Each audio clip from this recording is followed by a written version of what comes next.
shot. Sam? Ryan, obviously, first game, a lot of things to like. Very little probably to dislike. But 7 different guys who getting a touchdown, as fast and physical as you were on defense.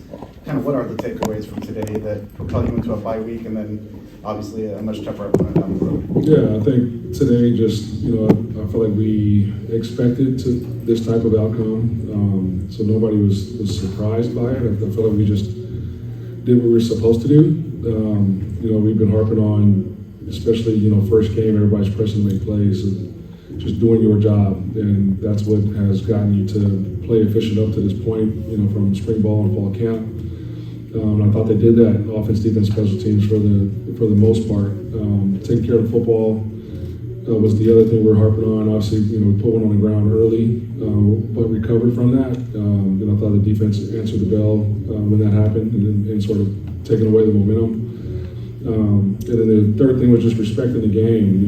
We've been harping on, no matter who our opponent is, we're not worried about logos or who they are. Just as nameless, faceless opponents, and playing our brand of football, regardless of what the score is or who the opponent is, and respecting the preparation, respecting the way you study and watch film, respecting the way you practice, and then ultimately coming out here on game day and respecting your opponent by playing as hard as you can. And I felt like we played really hard for 4 quarters. Yeah, Ryan, you got a comment, I guess, on Hudson Card, 24, 25, 4 touchdowns. I know I got to call Kyle and apologize for breaking the record.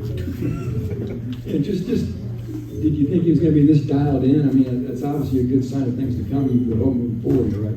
Yeah, I think, I'm not surprised because, he's been doing this really since spring ball. I've been talking about how much more comfortable he is, how much more confident he is, and not only the scheme and knowing what we're doing on offense, but just as a leader and embracing his role as a quarterback of this team.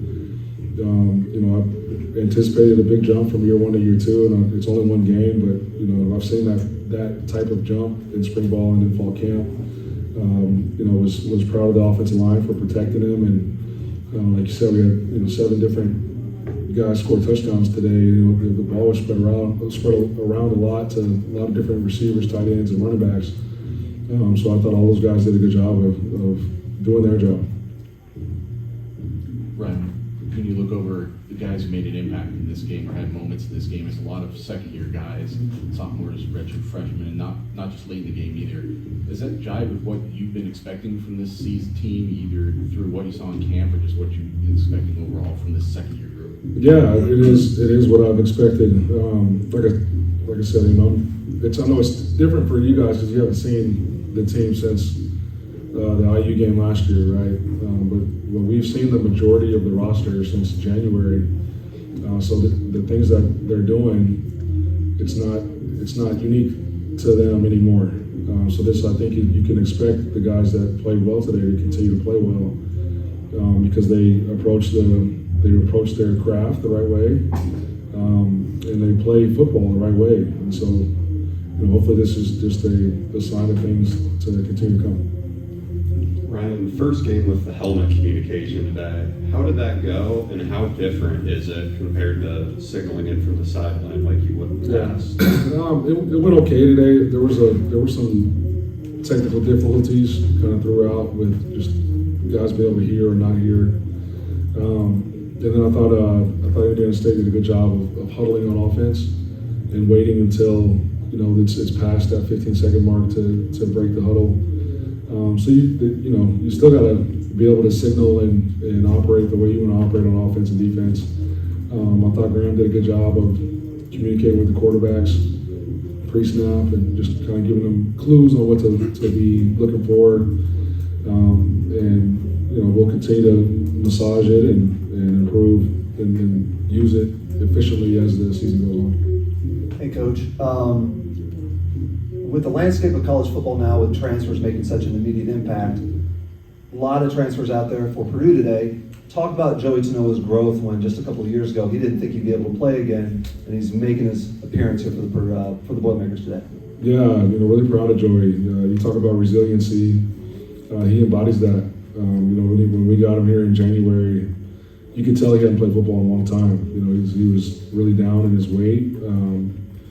You know, he would get sore through workouts, but you know, he's a resilient guy that really loves football, and you know, he has put his head down, went to work, and hasn't complained about anything, which is why he's 300 plus pounds now, and been able to give us some quality, significant minutes. And he's got a lot of ball left to play. He's still a young guy, so I'm happy as hell he's in our locker room. Coach, the offense put up almost 50 points today. Defense held the other team to 0. So which side of the ball impressed you the most? Well, I think the thing I don't know about which side impressed me the most, because there were still areas of the game where it got sloppy. You know, you look at the stat sheet, and you know, we had 11 penalties to their 2. You know, like that can't happen if we want to continue to have success on game days. And you know, look at the tape. I thought, you know, some of them were judgment calls that could have went either way. And some of them weren't. So some of them were just the result of bad technique and fundamentals and being lazy. So we'll correct that. Yeah, Coach, you always want to get through injury-free. So tell us what you can. It looks like you got through injury-free today. And then, sorry, what was the first part? Just injury-free. You Yeah. got to the game injury-free. And just also, and what your plans are for this off week. You got 2 weeks now to prepare for Notre Dame. Yeah, like you said, for the most part, we got a couple guys that had, you know, it's football, right? And so, especially anytime they go live, you're gonna have some bumps and bruises. But I am happy that we have a bye week next week. You know, one to continue to improve on, you know, some of our technique and fundamentals, and learn from some of the mistakes we made today. Also to get back healthy and add some guys that were out today, and so that we can really get going, because the season is here for real now. You know, from a scheduling standpoint, we'll get in tomorrow and watch the tape and put the game to bed. Guys will work out, and so we'll make some corrections tomorrow. On Monday they'll have off. On Tuesday, you know, they'll work out. We'll get out there and practice. Probably do some good on good, just to continue to work on speed of the game. Introduce some early downs from Notre Dame. Wednesday will be a more Notre Dame centric practice, while still getting some good on good work. And then Thursday will be a lighter day, but all Notre Dame. We'll give them Friday, Saturday off, and then Sunday we'll have a Tuesday type practice for the Notre Dame week, and then off Monday, and then on the game week. Just want to get your reaction to the 2 true freshmen who started today, and what you saw from both of them, Teron and Shamar, and what they were able to accomplish, and having some success maybe in the debut. Yeah, you know, like I said earlier, just about all the guys. Like I saw what I've been seeing, you know, in fall camp, because we got both those guys here in June. You know, both of them physically don't look like freshmen, and they don't play or practice like freshmen either. And that's both from a physical and a mental standpoint. You know, anytime you can be a starter game one as a true freshman, that means like you are fully comfortable with the game plan, fully comfortable with the adjustments within the game plan.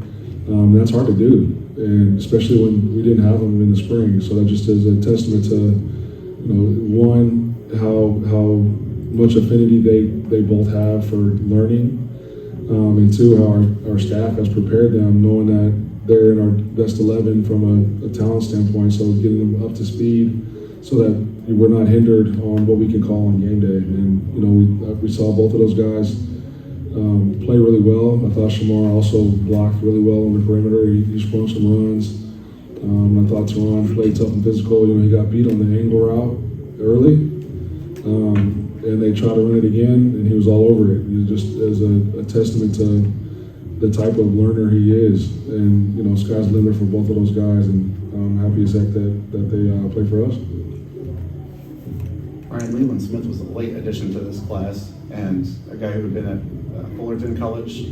Big wide receiver, had a big day, nice athletic catch, blocks the punt. What was it about him that you felt like we have to make room for another guy in this signing class? Well, we have been recruiting him for a while. He didn't graduate until later, so But he's 6'4", 220, and is one of the probably top 5 fastest guys on the team. And so he's been doing that kind of stuff in fall camp.